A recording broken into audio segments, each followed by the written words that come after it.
हमारे मित्रों ने ठक्कर साहब नहीं कहे होते तो कोई नहीं कह सकता कि ये कहाँ के हैं। सबको कहते हैं यही सिराहा के, इसी जिले के हैं, है ना।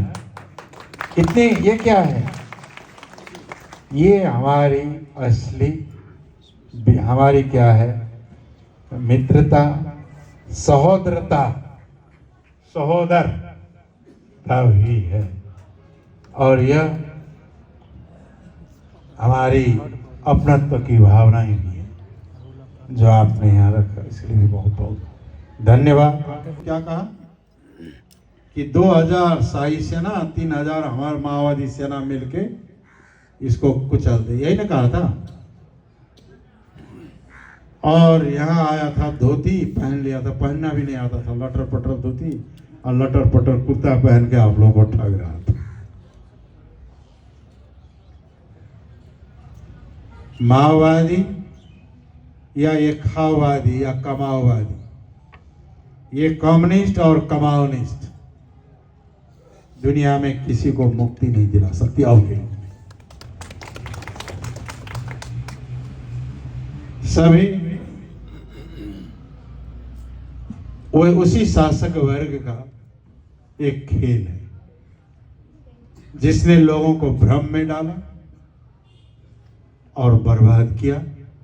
खुद अपने इतने धनाढ़ हो गए सर्वहारा के नेता कि नोटों को ट्रक में लेके भागना पड़ा।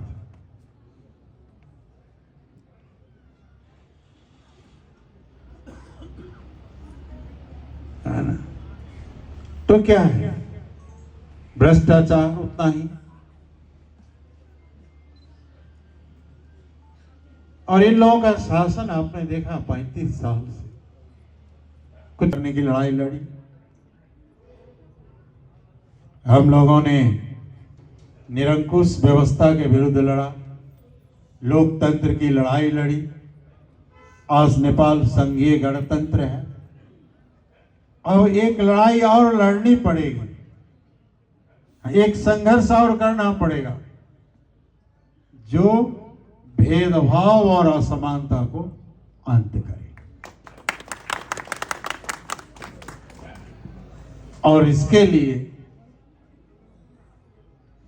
यह डोटी का निर्माण किया गया। उदारीकरण और उदारीकरण के नाम पर निजी कंपनियों को बेच दिया और निजी कंपनियों ने सारे कारखानाओं का लोहा लकड़ भी बेच करके भाग गया और सारा लोग बेरोजगार हो।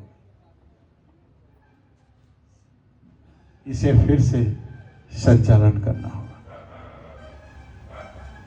किसानों को कहते जल स्रोत का सबसे धनिक देश नेपाल, संसार में दूसरे नंबर का, पहला ब्राजील, इसके बाद नेपाल का ही नाम आता है। लेकिन खेत सूखी है और लोग यहां प्यासे हैं। क्यों? क्योंकि सरकार की नीति गलत है। इसलिए इसे सुधारना होगा। जसपा नेपाल ने कहा, जनता समाजवादी पार्टी नेपाल कि संविधान का संशोधन करो, परिमार्जन करो, आवश्यक पड़े पुनर्लेखन करो और देश और जनता के हित में, सभी समुदाय का हित में संविधान फिर से लिखो। हम लोग कहते आए, नहीं सुना, तब न ये युवाओं का विद्रोह हुआ। लेकिन आज संविधान संशोधन या परिमार्जन के संबंध में आज कोई कार्य नहीं हो रहा है। बिना संविधान का संशोधन किए, सभी लोगों को बराबरी का हक और अधिकार दिए बिना कैसे शांति का हम कल्पना कर सकते हैं? कैसे सुशासन होगा? इसलिए आवश्यक है विभेद और असमानताओं को खत्म करने के लिए, सभी को बराबर का अवसर, बराबर के अधिकार देने के लिए संविधान में बदलाव चाहिए। और जो समस्याएं आंदोलन से उठी है उसे संबोधन करना होगा। और तब संबोधन करके अगर चुनाव होता तो देश के हित में बेहतर होता। अभी चुनाव में हम भी तैयार हैं, चुनाव होनी चाहिए, लेकिन समस्याओं को समाधान किए बगैर हम तो चुनाव में जाएंगे, चुनाव होगा भी। अभी तो वैसे लोगों को विश्वास ही नहीं है चुनाव होगा कि नहीं होगा। पहले चुनाव हो भी गया तो इन समस्याओं का समाधान तो निकालना ही होगा ना। इसलिए मुल्क की समस्या का समाधान संविधान का संशोधन, परिमार्जन और पुनर्लेखन से ही होगा, क्योंकि ये व्यवस्था बहुदलीय व्यवस्था आया हुआ 35 साल हुआ है। 35 साल में आर्थिक विकास का गति बहुत ही धीमी होगी। सैकड़ों उद्योग धंधा, कल कारखानाएं बंद हो, कृषि में कोई सुधार नहीं, शिक्षा में कोई सुधार नहीं, बेरोजगारी समस्याओं का हल, समाधान का कोई उपाय नहीं, लोगों के अच्छी शिक्षा नहीं। और इस परिस्थिति में यहाँ के युवाओं का सोच, जो अभी 11-12 क्लास में पढ़ते हैं, उन युवाओं को पूछिए कि क्या करोगे पढ़ के, तो वो कहेगा यहाँ कोई भविष्य नहीं है, विदेश जाएंगे। हर घर से लोग विदेश।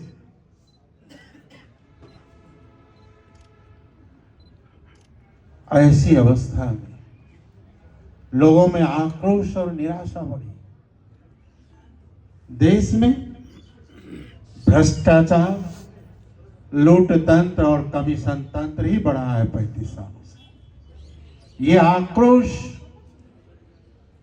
युवा वर्ग में अधिक दिखाई और यह विद्रोह हुआ, और यह विद्रोह ने 27 घंटा में तख्ता पलट करके रख दिया। यह विद्रोह केवल 84 में होने वाली चुनाव 2084 यहाँ का विक्रम संवत में 82 में करवाने के लिए नहीं था। यह आंदोलन था किस लिए? भ्रष्टाचार नियंत्रण करो, सुशासन दो, और सुशासन और भ्रष्टाचार नियंत्रण करो, संविधान का संशोधन और परिवर्तन करो। हम भी, ये हमारी भी लड़ाई है कि यह संविधान गलत है, देश और जनता के अनुकूल हितकर नहीं है। संविधान बनाते वक्त आप लोगों ने, यहाँ के लोगों ने काला झंडा लेके आगे बढ़ा था। जिस दिन घोषणा हो रही थी, लाखों लोग सड़क पे थे, पूरा ब्लैकआउट किया गया था। कुछ काठमांडू के लोगों ने गोलियां बरसा करके संविधान का घोषणा किया। जो संविधान लोगों को गोलियां बरसा के लोगों के ऊपर अपने देश की जनता को हत्या करके जारी होता है, वह संविधान कभी लोगों के स्वीकार्य नहीं होता। और अगर दलित समुदाय अकेले लड़े, अकेले आवाज उठाए, तो सुनने वाला कोई नहीं होता है। अगर थारू अकेले आवाज उठाए तो भी सुनने वाला कोई नहीं होता है। जब आदिवासी अकेले आवाज उठाए तो यहां सुनने वाला कोई नहीं होता है। अल्पसंख्यक अकेले आवाज उठाए तो समझने वाला कोई नहीं होता है, सुनने वाला भी नहीं होता। अगर हम सब मिल जाते हैं और तब जब हम आवाज देते हैं कि हम एक हैं, तो ये दुनिया हिल जाती है और अपने लक्ष्य पे तब हम आसानी से पहुंच पाते हैं। इसलिए यह दो टीमिया संस्था का निर्माण किया गया कि इन सभी शोषित पीड़ित वर्गों को एक साथ एकजुट करें और अपनी न्याय की अधिकार की प्राप्ति के लिए आगे बढ़े। हमारा प्रतिनिधित्व समावेशी प्रतिनिधित्व जनसंख्या के आधार पर नहीं होगा, तब तक ये संघर्ष को जारी रखना पड़ेगा। आपके यहां भी है, यूपी में सबसे अधिक सांसद रहते हैं यूपी से। क्यों? कि जनसंख्या अधिक है। सिक्किम से 1 रहते हैं, कहीं से 2 है। हमारे यहाँ जहां जनसंख्या सबसे कम है वहां से प्रतिनिधित्व तो अधिक है, और जहां जनसंख्या सबसे ज्यादा है वहां सबसे कम है। हमारे यहाँ 1-1.5 लाख पे 1 प्रतिनिधित्व है, और किसी जगह 4-5 हजार 7 हजार में 1 है। इसलिए क्या है कि यहां के लोग शासित हैं और वो शासक है। ये शासक और शासित का जो दीवार है, ये दीवार को तोड़ करके सब बराबर, सबका अपना शासन, अपना प्रशासन, अपना सबका सम्मानजनक न्यायोचित भागीदारी होनी चाहिए। या प्रशासनिक क्षेत्र में हो या सेवा और अवसर की प्राप्ति में हो, ये गैर बराबरी को पहले खत्म करना होगा। गैर बराबरी का खत्म करने का अर्थ है जिसकी जितनी जनसंख्या है, जिसकी जितनी भागीदारी है, उसे उतनी हिस्सेदारी मिलने की चाहिए। तो नेपाल आर्थिक रूप से सदैव दरिद्र ही रह जाएगा, राजनीतिक रूप से सदैव अस्थिर ही रहेगा, क्योंकि जहां विभेद होता है, जहां असमानताएं होती है, जहां अन्याय होता है, वहां राजनीतिक स्थिरता और एकता संभव नहीं होती। इसलिए सबसे पहले की जरूरत है कि यह वंचितीकरण किया गया समाज, इन समुदायों को के ऊपर जो विभेद और असमानता है, जो राज्य के द्वारा किया गया, यहां का कानून असमान है, संविधान ही असमान है। संविधान में क्या है ठक्कर साहब? हमारे इस भूमि का आबादी मेची से महाकाली तक 60% है, 60%, 54% तो यानी 54% तो लास्ट सेंसस में दिखाया। लेकिन अगर आप राष्ट्रीय सभा में जाएंगे, जैसे आपके यहाँ राज्यसभा होता है, 60% लोग रहने वाले, उसमें आधी लोग जो है ये मधेसी समुदाय कहते हैं। सभी का कॉमन नहीं, यह भूमि को मधेश कहने से यहाँ का मधेसी समुदाय कहते हैं। केवल राष्ट्रीय सभा में अभी 5 आदमी है, इतनी बड़ी पॉपुलेशन, यानी 59 में 5 10%। संसद में नीचे में, जिसे यहाँ प्रतिनिधि सभा कहते हैं, केवल 21%। हमारी प्रतिनिधित्व कहां है? ब्यूरोक्रेसी में 2% से भी कम है इस समुदाय का प्रतिनिधित्व।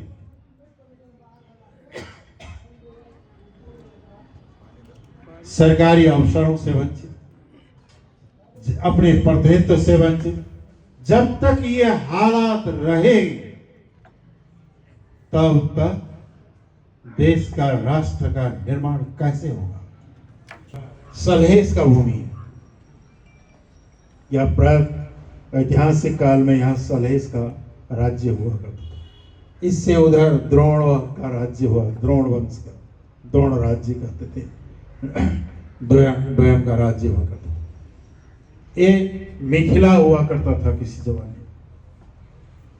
ऐतिहासिक भूमि, ये आपने बताया कि जानकी का भूमि राजा जनक का भूमि है, ये पवित्र भूमि है। लेकिन आज नेपाल में सबसे ज्यादा गरीबी को अगर देखा जाए तो इसी भूमि में यहीं के लोग हैं। सबसे ज्यादा बेरोजगारी अगर देखा जाए तो यहीं के लोग हैं। हॉस्पिटलों में देखेंगे सबसे बीमारी ज्यादा दिखाई जाती है यहीं के लोग हैं। सबसे ज्यादा बच्चे कुपोषण यहीं के लोगों के होते हैं। शिक्षा में सबसे पिछड़ा यही है। सारी अवसरों से सबसे ज्यादा वंचित लोग यहीं रहते हैं। क्यों? क्योंकि यहां के जो शासक वर्ग सैकड़ों साल से नेपाल में जो शासन किया है वह एक ही वर्ग के लोग का शासन रहा है और यहां वो शासक रहे हैं और तमाम ये दो टीम के लोग शासित और शोषित रहा, इसलिए ऐसा हुआ है। ऐसा इसलिए है कि यहां का 2/3 से बड़ी आबादी उनका जीवन आज सीमांतीकरण और बहिष्करण में पड़ा हुआ है। बहिष्करण और सीमांतीकरण में पड़ा हुआ ये सीमांतकृत और बहिष्कृत समाज जो शिक्षा, रोजगार और अवसर नाम मात्र का इन्हें प्राप्त है। दुनिया की दूसरी सबसे बड़ी धनी जल स्रोत का भंडार है, फिर भी खेत यहां का सूखी रहती है। नेपाल कृषि के क्षेत्र में काफी उर्वरक भूमि है, फिर भी लोग यहाँ के काम करने वालों लोग भूखे ही रहते हैं। काफी बड़ा पर्यटन की संभावना का देश है, फिर भी गरीबी है। क्यों है ऐसा? दुनिया का सबसे पिछड़ा देश, अल्प विकसित देश के रूप में क्यों है नेपाल? नेपाल तो संसार के जो यहाँ के प्रकृति ने दिया है, संसार का समृद्ध मुल्कों में होना चाहिए था, लेकिन सब कुछ होते हुए भी नेपाल अल्प विकसित यानी कम विकसित मुल्कों में रहते हैं। फिर हम जब देखते हैं पिछड़ा वर्ग का, तो शैक्षिक रूप से भी, आर्थिक रूप से भी, राजनीतिक रूप से भी काफी पीछे और शोषित रहा है, अवसरों से वंचित रहा है। फिर हम देखते हैं यहाँ की आदिवासियों का हाल। भारत में आप लोगों ने संविधान में उन्हें काफी अधिकार और अवसर दिए, जिसके चलते वो तरक्की कर रहे हैं, लेकिन नेपाल के आदिवासियों का अधिकार, अवसर और न्याय से सदा ही वंचित रहा। तो इन समुदायों को अगर हम इकट्ठे देखते हैं तो 2/3 से बड़ी जनसंख्या है जो शासित है, शोषित है, जो अधिकारों से वंचित है, सामाजिक आर्थिक रूप से काफी पीछे पड़ा हुआ है। गरीबी और बेरोजगारी के साथ साथ अवसरों से भी वंचित है। भगवान इसलिए है कि आप लोग के बीच एक इतने महान शख्सियत, इतने सरल, इतने सहज, इतने विनम्र, इतने जनसेवा में समर्पित, क्षेत्र की समस्याओं के निराकरण के लिए इतने समर्पित व्यक्तित्व उपेंद्र यादव जी हैं। एक बार ताली बजाइए सर के लिए कि इतने महान शख्सियत आपके बीच में है, इतने महान शख्सियत का साथ आप सभी लोगों को मिल रहा है। मैं इनके व्यवहार से कायल हूँ। मैं ये दूसरी बार सर से मिल रहा हूँ, इसके पहले भी एक बार काठमांडू मिले थे। इतने अच्छे व्यक्तित्व, इतना सरल, इतना सहज, इतने विनम्र और इतने समर्पित जनसेवा के लिए आप बहुत कम लोग आपको देखने को मिलेंगे। सर के व्यक्तित्व और कृतित्व के बारे में सोचते हैं तो मुझे शायरी की कुछ पंक्तियां याद आ जाती है, और ये शायरी की पंक्तियां पूरा सर के व्यक्तित्व और कृति, उपेंद्र यादव जी के पूरे व्यक्तित्व और कृति को 4 पंक्तियों से ही पूरा व्याख्यान हो जाता है। ये पंक्तियां है उपेंद्र यादव के लिए समर्पित है, इनके व्यक्तित्व और कृतित्व के लिए समर्पित है। ये पंक्तियां है कि हो पांव में जिनके ताकत, हो पांव में जिनके ताकत वो चलकर रहता है, हो पांव में जिनके ताकत वो चलकर रहता है, हो पांव में जिनके ताकत वो चलकर रहता है। दुनिया कुछ भी कह ले, दुनिया कुछ भी कह ले वो संभल कर चलता है, दुनिया कुछ भी कह ले वो संभल कर चलता है चिराग में अगर ताकत, है चिराग में अगर ताकत लौ जलाने की, है चिराग में अगर ताकत लौ जलाने की, तो आंधियां कितनी भी बुझाए, आंधियां कितनी भी बुझाए वो जल कर रहता है, वो जल कर रहता है। ऐसे ही